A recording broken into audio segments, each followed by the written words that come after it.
Welcome to the market money magnet guys. आज यहाँ इस वीडियो में हम बात करने वाले हैं एक ऐसे स्टॉक के बारे में जिसने रिसेंटली डिविडेंड तो अनाउंस किया ही है 12 रुपये 50 पैसे का, यानी 12 रुपीज़ 50 पैसे का। बट ये स्टॉक जो है ये मोनोपोली स्टॉक है और आप मोनोपोली स्टॉक के बारे में जानते ही होंगे कि ये एक बड़ा मार्केट शेयर कैप्चर करके रखता है। इसको कॉम्पिटिटर अभी तो नहीं है मार्केट में, लेकिन हाँ हम बोल सकते हैं आने वाले समय में एक कॉम्पिटिटर इसके अगेंस्ट आ सकता है। लेकिन फिलहाल हम बोल सकते हैं कि बढ़िया बिजनेस होने के साथ साथ ये मोनोपोली स्टॉक है और 12 रुपये 50 पैसे का इसने रिसेंटली डिविडेंड भी दिया है। तो सबसे पहले हम इसके फंडामेंटल्स देखेंगे, क्योंकि कभी भी किसी भी स्टॉक में बायबैक, बोनस, डिविडेंड या स्प्लिट के चलते एंटर नहीं करना होता है, ये बैड स्ट्रैटेजी है। हमेशा बिजनेस देखकर ही किसी भी स्टॉक में जाना चाहिए, ग्रोथ देखकर जाना चाहिए, फंडामेंटल एनालिसिस कर कर ही जाना चाहिए। तो चलिए हम देख लेते हैं। यहाँ पर अगर आप मार्केट कैप की बात करें तो 25,469 करोड़ का मार्केट कैप है। स्टॉक पी 48 का है और ROCE अगर देखें तो 41 और ROE 32 का है। फेस वैल्यू 10 का है, यानी आने वाले समय में स्प्लिट का बेनिफिट डेफिनेटली यहाँ पे हम एक्सपेक्ट कर सकते हैं। डिविडेंड यील्ड 0.78% का देखने को मिल रहा है। डेप कंपनी पे 2.97 करोड़ का है और डेप टू इक्विटी रेशियो 0 है, यानी वर्चुअली हम इसको डेप फ्री कंपनी भी बोल सकते हैं। करंट असेट्स की बात करें तो 1102 करोड़ के पेट्रोस की स्कोर के हिसाब से लॉन्ग टर्म के लिए स्टॉक फिट बैठता हुआ हमें देखने को मिलता है। अगर हम इसके प्रोस की बात करें यानी एडवांटेजेस की बात करें तो ऑलमोस्ट डेप फ्री कंपनी है। गुड क्वार्टर रिजल्ट्स एक्सपेक्ट कर सकते हैं हम इसके, क्योंकि मोनोपोली स्टॉक्स है। कंपनी जो है इसका प्रॉफिट ग्रोथ 37.8 CAGR का है लास्ट 5 सालों में। उसके अलावा अगर हम देखें तो कंपनी का जो रिटर्न ऑन इक्विटी है वो भी, यानी ROE 3 सालों का हमें ट्रैक रिकॉर्ड देखने को मिलता है, वो भी 29.7% का। इसके अलावा हेल्दी डिविडेंड पे आउट 55.0% का ये देता है, यानी आपको अगर एक्स्ट्रा इनकम जनरेट करना है तो आप डेफिनेटली स्टॉक को स्टडी कर सकते हो। यहाँ पे अगर हम डेप्टर डेज की बात करें तो 24.2 से लेके 17.8 डेज का है। कंपनी का सेल्स ग्रोथ 18.8% का है लास्ट 10 ईयर्स में। अब हमने ये प्रोज देखे, अब कुछ कॉन्स यानी डिसएडवांटेजेस भी हो सकते हैं।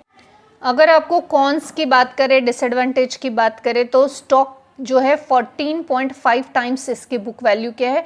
प्रोमोटर का होल्डिंग लो देखने को मिल रहा है 15% पर। क्या प्रोमोटर का होल्डिंग 15% होना एक डिसएडवांटेजेस हो सकता है? हाँ, एक्सेप्शन केसेस में हो सकता है, लेकिन कभी कभी ITC जैसे स्टॉक जो कि जीरो प्रोमोटर होल्डिंग्स पे भी बढ़िया परफॉर्मेंस करते हैं, तो वो हम आगे देखेंगे कि इसके प्रोमोटर का होल्डिंग कम होने के बाद इस स्टॉक में डिसएडवांटेजेस देखने को मिलते हैं क्या।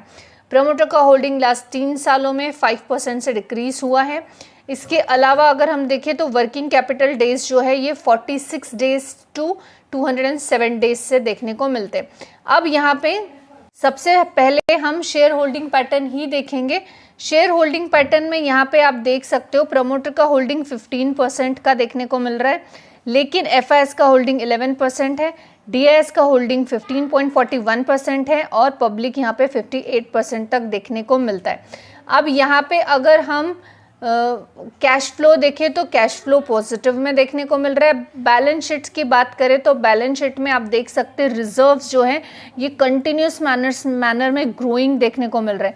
आप यहाँ पे देख सकते हैं 249 करोड़ से लेके तो करंटली 1551 करोड़ तक की रिजर्व्स देखने को मिल रहे हैं। बोरोइंग यहाँ पे स्लाइटली कंपनी पे देखने को मिल रही है।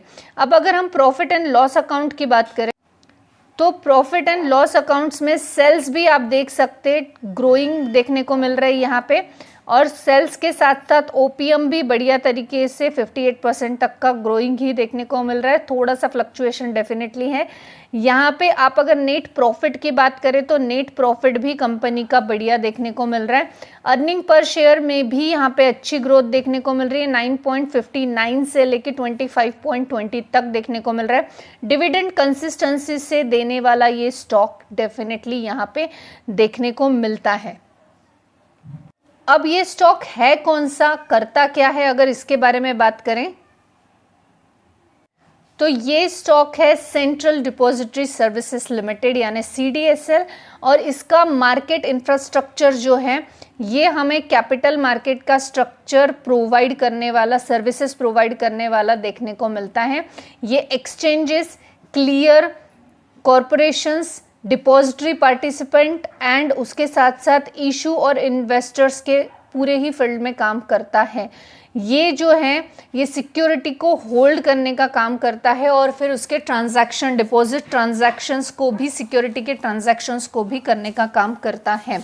अब अगर इसके मेनली बिजनेस सेगमेंट्स की बात की जाए तो आप यहाँ पे देख सकते हैं डिपॉजिटरी में 79% तक का इनका बिजनेस देखने को मिलता है, डाटा एंट्री एंड स्टोरेज में 20% और रिपोजिटरी का 1% ही देखने को मिलता है। सर्विस वॉइस रेवेन्यू की बात की जाए तो एनुअल जो इनका इश्यूअर इनकम है इसमें 34% है। ट्रांजैक्शंस चार्जेस 32% आते हैं। IPO और कॉरपोरेट एक्शन के थ्रू इनका इनकम 17% का है और अदर इनकम 17% का देखने को मिलता है।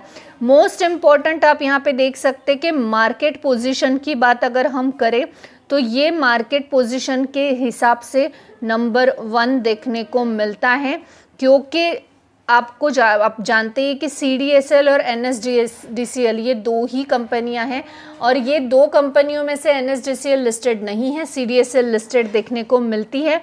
और इनका जो ओनर अकाउंट है ये 1.8 करोड़ का इंक्रीज हुआ है FY26 टू 10.5 करोड़ तक का FY क्वार्टर 24 तक का। CDSL जो है ये 580 रजिस्टर्ड DPs भी देखने को मिलते हैं और 28 स्टेट में हमें और 8 UTs में ये स्प्रेड होता हुआ देखने को मिलता है। यहाँ पे अगर हम बात करें तो CDSL ये एक मोनोपोली बिजनेस इसलिए भी है कि इसको कॉम्पिटिटर डायरेक्ट कोई भी देखने को नहीं मिल रहा है। BSC भी एक CDSL के जैसी ही कंपनी है, बट एग्जैक्ट वो ही है हम ये नहीं बोल सकते, क्योंकि बिजनेस सेगमेंट में फ़र्क डेफिनेटली यहाँ देखने को मिलता है। अगर आप पियर्सिंग कंपनियों की बात करें तो आप यहाँ देख सकते हैं पियर्सिंग कंपनियों में हमें जो है BSC देखने को मिलती है, CDSL देखने को मिलती है। ये दोनों गवर्नमेंट कंपनियाँ हैं, दोनों के बिजनेस सेगमेंट में डेफिनेटली फ़र्क है। CDSL को डायरेक्ट कॉम्पिटिशन हमें देने वाला एक भी स्टॉक ऐसा देखने को नहीं मिलता है। अगर सेक्टोरियल PE की बात करें तो 50 का पूरा सेक्टोरियल PE है, जहां CDSL का 48.39 है, यानी हमें फेयर वैल्यू में ये मिलता हुआ देखने को मिल रहा है।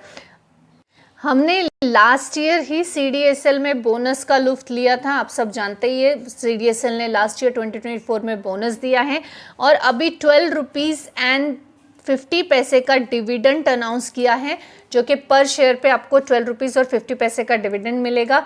रिकॉर्ड डेट अब तक के कुछ भी डिस्क्लोज नहीं है, लेकिन आने वाले समय में डेफिनेटली रिकॉर्ड डेट भी देखने को मिल सकती है। अब ये स्टॉक जिनके होल्डिंग में है उनको डेफिनेटली ये डिविडेंड का बेनिफिट मिलेगा। जिनको बाय करना है उनको डेफिनेटली फंडामेंटल एनालिसिस और एक बार डीप स्टडी कर लेनी चाहिए। जब भी मार्केट क्रैश हो तब भी मार्केट क्रैश होते के बाद हमें ऐसे स्टॉक्स को अपने लिस्ट में रखना चाहिए जो कि मार्केट क्रैश के वक्त प्राइस गिरे और हम फटाफट उसमें अपना होल्डिंग बढ़ाए या इंक्रीज करें। मोनोपोली स्टॉक्स जो है ये एक बड़ा मार्केट शेयर कैप्चर कर रखते हैं और इस वजह से ऐसे स्टॉक्स को हम अपने अगर रडार पर रखें और मार्केट क्रैश के वक्त ऐसे स्टॉक्स में अपनी होल्डिंग को बढ़ाने के बारे में सोचें तो डेफिनेटली कुछ ना कुछ हमें बेनिफिट आने वाले समय में देखने को मिल सकता है। यहाँ पे आपको CDSL की स्टडी डेफिनेटली कर लेनी चाहिए, क्योंकि इसकी डीप स्टडी आपको आने वाले समय में बेनिफिट डेफिनेटली देने के चांसेस रखती है। So I hope this information is informative for you. This information is only for the education purpose. I am not giving any advice here. Thanks for watching.